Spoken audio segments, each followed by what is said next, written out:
Hello बच्चों, कैसे हैं आप सब। आई होप आप सब ठीक होंगे। You are all well. I am also fine here. आज हम डिस्कस करेंगे lesson number 2, Nelson Mandela a long way to freedom. If you can see that this is the synopsis. ये एक छोटी सी एक समरी लिखी है मैंने, जिससे आपको चैप्टर के मेन इंग्रेडिएंट सारे क्लियर हो जाएंगे। चैप्टर में बेसिकली नेल्सन मंडेला, जो कि जिनका नाम हम सब जानते हैं, और अगर नहीं जानते हैं तो through this chapter will be able to know about him. Lesson में बेसिकली बताया गया है कि किस तरह से साउथ अफ्रीका जो कई डेकेड से, कई सालों से जो वाइट्स के अंडर था एंड बहुत सप्रेस करा जा रहा था, उन्हें बहुत मोलेस्ट किया जा रहा था, आज वो फ्री हो गए हैं। They are independent. It is an independent nation now. और वहाँ पर पहली बार जो प्रेसिडेंट बने हैं वो एक ब्लैक प्रेसिडेंट है। Black means because South Africans represent black colour, और इसमें क्योंकि whites have given them this name, है ना। वैसे तो उनको हम ब्लैक कहें तो अजीब लगता है, लेकिन वाइट्स ने उनको ये इस तरह से रिप्रेजेंट किया है ब्लैक्स की तरह। तो फर्स्ट ब्लैक प्रेसिडेंट, मतलब फर्स्ट साउथ अफ्रीकन प्रेसिडेंट जो थे वो नेल्सन मंडेला बने। नेल्सन मंडेला ने बेसिकली इस फ्रीडम को, इस उनकी इस अचीवमेंट को, उनके इस सक्सेस को कि वो फ्री हो गए हैं, इसको सबके साथ मिलकर सेलिब्रेट किया। उन्होंने एक सेरेमनी प्लान की, एक सेरेमनी अरेंज की गई, जिसमें नेल्सन मंडेला और बाकी अदर मिनिस्टर्स आज ओथ लेंगे और एक नई सरकार, मतलब एक नया कॉन्स्टिट्यूशन फ्रेम करेंगे अपनी कंट्री के लिए। तो basically if you can see the pointers are written over है। इन पॉइंटर्स से आपको पूरा चैप्टर अच्छे से क्लियर हो जाएगा। Nelson Mandela has become south Africa's first black president, right. तो वो पहले ब्लैक प्रेसिडेंट बने साउथ अफ्रीका के, इंडिपेंडेंट साउथ अफ्रीका के basically. He worked against apartheid. ये जो स्टेटमेंट अगर आपको दिख रही होगी, अपार्थाइड दिख रहा होगा आपको, ये बहुत इंपॉर्टेंट है बेटा, इस पर जनरली क्वेश्चन आ जाते हैं। अपार्थाइड का मतलब रैशियल डिस्क्रिमिनेशन। इसका मतलब हम जब किसी को डिस्क्रिमिनेट करते हैं, भेदभाव करते हैं on the basis of colour, कि भाई मैं ब्लैक हूँ तुम वाइट हो, और वाइट अपने आप को सुपीरियर माने और ब्लैक को इन्फीरियर, तो उसको हम अपार्थाइड की तरह प्रेजेंट करते हैं, ठीक है। उन्होंने बेटा एक पार्टी फ्रेम की। The name of the party was ANC, African national Congress, जिसने 400 में से 252 सीट्स, क्लियर मेजॉरिटी में सीट्स ले ली। उन्होंने इस सेरेमनी को सबके साथ सेलिब्रेट किया यूनियन बिल्डिंग एम्पी थिएटर में। प्रिटोरिया जगह का नाम है, ये आपको लर्न करना होगा कि एक जगह पर हम कलेक्ट होंगे, वहाँ पर हम सबको इन्वाइट करेंगे, सारे इंपॉर्टेंट पीपल, डिग्निटरीज। वो अपनी डॉटर के साथ गए थे जिनका नाम था जिनानी। फर्स्ट जो आपके सेकंड डिप्यूटी प्रेसिडेंट बने, उनका नाम था मिस्टर डी क्लार्क, और जो फर्स्ट डिप्यूटी प्रेसिडेंट बने वो बने थैबो मेकी, राइट।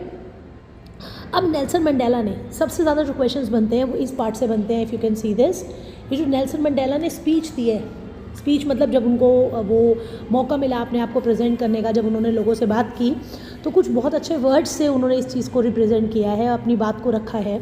ही सेज, ये देखिए इसमें इंपॉर्टेंट क्वेश्चंस हैं। He says he called apartheid an extra ordinary human disaster, ये वाला पार्ट, ठीक है। तो फर्स्ट क्वेश्चन यहाँ से हो जाएगा कि अपार्थाइड को उन्होंने एक्स्ट्रा ऑर्डिनरी ह्यूमन डिजास्टर क्यों बुलाया है। इसका मतलब एक तो ये होता है कि हम ह्यूमन एक दूसरे से डिस्क्रिमिनेट करते हैं एक दूसरे को, और डिस्क्रिमिनेशन में हम मतलब लाइक मोलेस्ट भी करते हैं, ह्यूमिलिएट भी करते हैं, एक दूसरे पर अत्याचार भी करते हैं। लेकिन ये एक बड़ा अजीब तरीका हुआ, बहुत ही अनोखा तरीका हुआ, जिसमें हम लोगों को डिस्क्रिमिनेट कर रहे हैं सिर्फ कलर के बेसिस पे, ना उनका टैलेंट, ना उनकी कोई भी क्वालिटी, सिर्फ कलर देखकर हम सामने वाले को बता रहे हैं कि तुम इन्फीरियर हो, राइट। फिर उन्होंने, क्योंकि इतने सारे डिग्निटरीज़ वहाँ पर आए थे, इतने सारी इंपॉर्टेंट पर्सनालिटीज़ वहाँ पर आई थी, तो उन्होंने सबको थैंक यू बोला, सारे इंटरनेशनल गेस्ट को जो वहाँ आए थे। उसके बाद उन्होंने, you can C, I put a mark on them, ठीक है। He thanked all the dignitaries. Then he blessed Africa for never facing the oppression again. फिर उन्होंने अफ्रीका के लिए एक ब्लेसिंग दिया कि कभी भी अफ्रीका को इस तरह का कोई भी डोमिनेशन फेस ना करना पड़े। हमारे पास हमारी पॉलिटिकल इमेंसिपेशन होगी, इसका मतलब हम पॉलिटिकली फ्री होंगे, अब हम अपनी सरकार खुद बना सकते हैं, अपनी गवर्नमेंट खुद फ्रेम कर सकते हैं। फिर ये जब ऑफ कोर्स स्पीच चल रहा था तो उसी के बीच में कुछ स्पेशल भी हुआ, जैसे आप 26 जनवरी को जाते हैं और परेड होती है, परेड में आपको जेट प्लेन्स दिखते हैं, हेलीकॉप्टर्स दिखते हैं, तो यहाँ पर भी उनका एक अच्छा सा काफिला निकला। उसके बाद द हाईएस्ट जनरल, ठीक है, ये वाला पार्ट देखिएगा, the highest general of defence force and police saluted me. तो ये क्वेश्चन जैसे पूछा गया है एग्जाम में PYQ में भी, कि वही सारे ऑफिसर्स जो पहले नेल्सन मंडेला को एज एन अफ्रीकन अरेस्ट करना चाह रहे थे, आज वो उनको सैल्यूट कर रहे हैं क्योंकि अब वो प्रेसिडेंट बन गए हैं, ठीक है। अगेन अ क्वेश्चन कि 2 नेशनल एंथम्स को संग किया गया उस टाइम पर, अब 2 नेशनल एंथम्स क्यों गाए गए? एक नेशनल एंथम जो वाइट्स का था, न्याको सिकेल, दूसरा ब्लैक्स का था, डाई स्टेम। अब वही, अब जब हम फ्री हो गए तो हम ब्लैक की का ही गाएंगे, वाइट का क्यों गाएंगे? लेकिन क्योंकि आज एक समझिए कि आज हम एक ओथ लेने वाले हैं जिसके बाद हम पूरी तरह से अपनी कंट्री को अपने तरीके से रन करेंगे, तो वाइट नेशनल एंथम जिसे हम इतने सालों से गाते आ रहे हैं, तो उसको एक लास्ट ट्रिब्यूट, एक तरीके से एक गुड बाय और एक रिस्पेक्टफुली उसको ट्रीट किया जाएगा। और क्योंकि ब्लैक का जो आपका नेशनल एंथम है डाई स्टेम, वो आज फर्स्ट टाइम गाया जाएगा और लोगों को उसके कोरस में उसे गाना नहीं आता, उसके वर्ड्स नहीं हैं, but for the sake of this कि हम लास्ट टाइम वाइट का गा रहे हैं और फर्स्ट टाइम ब्लैक्स का गा रहे हैं, तो दोनों नेशनल एंथम्स को इंपॉर्टेंस दी गई। फिर continuation with the second page, फिर नेल्सन मंडेला ने अपनी कंट्री के लोगों के लिए कुछ स्पेशल वर्ड्स यूज़ किए हैं। As simply said that people in my country are the purest diamonds, उनके अकॉर्डिंगली ऑफ कोर्स उनके सारे लोग उनके लिए प्योरेस्ट डायमंड्स हैं। उन्होंने बोला कि that to meaning of courage, please remember this word, ये क्वेश्चन में बहुत बार पूछा जाता है, the word is courage. Courage पर क्वेश्चन आते हैं। करेज का मतलब ही according to him there is a statement about courage. अगर आप देखेंगे this is a very important statement, ये आपको क्वेश्चन में करनी है बेटा, ज़रूर। He says that courage is not the absence of fear but Triumph over it. हम करेज का मतलब हम डर से भागे नहीं, हमें उस पर जीत हासिल करनी है। डर से भागना, किसी चीज़ से आप डरते हैं, आप उससे भाग रहे हैं, तो वो तरीका नहीं है, राइट। फिर उन्होंने बात की है, he believed in the man's goodness is a flame. ये 1-2 स्टेटमेंट्स हैं जो आपको क्वेश्चन वाइज थोड़ी सी याद रहेंगी, तो you can be able to create the question, ठीक है। वो कहते हैं कि इंसान के अंदर जो गुडनेस होती है, जो अच्छाई होती है, वो एक फ्लेम के जैसे होती है, जैसे जलता हुआ दिया या जलती हुई मशाल की तरह। वो हटाई तो जा सकती है, हिडन की जा सकती है, बट ख़त्म नहीं की जा सकती, राइट। इसके अलावा he says this twin obligation, this is again a very important question, ये पेपर में भी PYQ में भी है। ट्विन का मतलब 2 और ऑब्लिगेशन का मतलब जैसे आपको कोई रोकता है, रुकावट होती है, तो उनके अकॉर्डिंगली हर आदमी के, हर मैन की लाइफ में 2 ऑब्लिगेशन है। एक उसकी family and second is society. Have a look, 1 to his family, parents, wife and children, and other is people, community and country, right. उनके अकॉर्डिंगली, तो इस क्वेश्चन को भी बड़े ध्यान से कीजिएगा please. Twin obligations, national anthem और ये करेज वाला question, right. He began to learn as his boyhood freedom, ये भी आपका PYQ का क्वेश्चन है बेटा, हैव अ लुक। उनके अकॉर्डिंगली बॉयहुड फ्रीडम जो है वो एक इल्यूजन है, और मतलब आप समझिए कि जैसे अभी आप लोग हैं, बच्चे हैं, आपके लिए फ्रीडम का एक अलग मीनिंग है, और हम जैसों के लिए जो बड़े हैं आपसे, आपके पेरेंटहुड वाली एज में, उनके लिए फ्रीडम क्या है?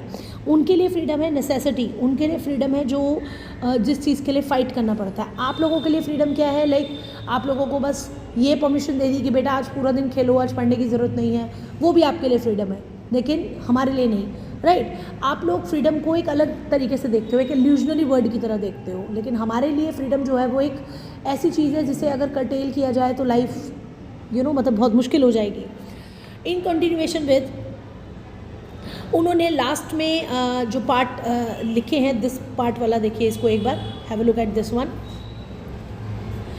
He believed that the desire for freedom can transform a law-abiding attorney to become criminal. अब जैसे साउथ अफ्रीका में हुआ, यंग लोगों को मोलेस्ट किया जा रहा था, उनको हरास किया जा रहा था, तो अच्छे बच्चे भी, मतलब लाइक यंग बच्चे भी जो हैं, they can also turn criminal.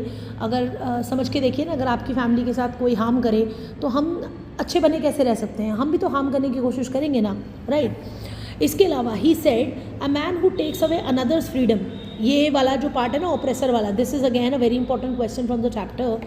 अगर आप इंटरनली देखेंगे और ध्यान से पढ़ेंगे तो देर आर 7 to 8 क्वेश्चंस जो सारे इंपॉर्टेंट हैं, जिनमें से आपको कभी कोई एग्जाम में दिख जाएगा, एंड आउट ऑफ देम इन्हीं से एक लॉन्ग क्वेश्चन क्रिएट हो जाएगा नेल्सन मंडेला पर, इन केस डायरी एंट्री आती है। और लास्ट ईयर 2025 में इसमें से लॉन्ग क्वेश्चन आ गया है, तो हम होप करेंगे कि इस बार ये रिपीट ना हो, मे बी या तो RTS में हो या शॉर्ट क्वेश्चन में हो। लॉन्ग में भी होगा तो there is no problem, because अगर आप 7-8 शॉर्ट क्वेश्चन प्रिपेयर करते हो तो ऑटोमेटिकली एक लॉन्ग क्वेश्चन प्रिपेयर हो जाता है, राइट। लास्ट में उन्होंने चैप्टर को फिनिश किया by saying about oppressor and oppressed, उनके अकॉर्डिंगली। अब आपको पता होना चाहिए ऑप्रेसर कौन होता है और ऑप्रेस्ड कौन होता है, राइट। ऑप्रेसर जो दूसरों को ऑप्रेस करता है, जो दूसरों को हरास करता है, उन्हें दबाता है, उनको उनकी फ्रीडम को कर्टेल करता है। ऑप्रेस्ड लाइक जो उससे दब रहा है, उसको मतलब हरास किया जा रहा है। आपको नहीं लगता कि इन दोनों की बराबर गलती होती है? उनके अकॉर्डिंगली उन्होंने एक स्टेटमेंट यूज़ की है फॉर द ऑप्रेसर कि अगर कोई, क्योंकि किसी को भी बेटा ये राइट नहीं है दूसरों को ऑप्रेस करने का, अगर ऐसा कोई करता है तो he is the prisoner of hatred, उसको हेट की जानी चाहिए, he is not a good human at all, right. तो these are the important points, जिससे आपकी पूरी समरी क्लियर हो गई होगी। इसके बाद आपके पास शॉर्ट क्वेश्चंस है, ये देखिए मैं शेयर कर दूंगी आपके साथ, इन्हें एक बार आप रीड कर लीजिएगा। और don't forget to underline these lines. आप देख रहे हैं इनमें क्वेश्चंस में अंडरलाइन किया हुआ है। अंडरलाइन करने से आपके असेंशियल पॉइंट्स हाईलाइट होंगे और चेकर आपको अच्छे से मार्क्स दे पाएंगे। नेक्स्ट में देखिए, ये सारे इंपॉर्टेंट क्वेश्चंस हैं आपके, and these are the long questions जो आपके PYQs हैं, अभी रिसेंट एग्जाम्स में आए हैं, CBSE सैम्पल पेपर में आए हैं। तो please look after two them very carefully, ध्यान से इनको पढ़िए। आप रीड भी कर लेंगे ना, it will help you to create answers in your own language. Okay, thank you very much. और आपको अच्छा लग रहा हो कि मैं बहुत सिंपल तरीके से चैप्टर्स को रीड करा रही हूँ और एक एक करके I hope my level best की मैं बहुत जल्दी से आपके सारे चैप्टर्स कवर कर दूँगी, including the PYQs are there. आपको किसी हेल्प बुक की ज़रूरत नहीं पड़ेगी, इसके थ्रू आपको आइडियाज़ मिल जाएंगे यहाँ से। तो please subscribe my channel English educator Payal, and let me know if I can change anything और if I can avail you, मैं आपको अवेलेबल करा सकती हूँ और बहुत सारे notes and all. Thank you very much, God bless you all.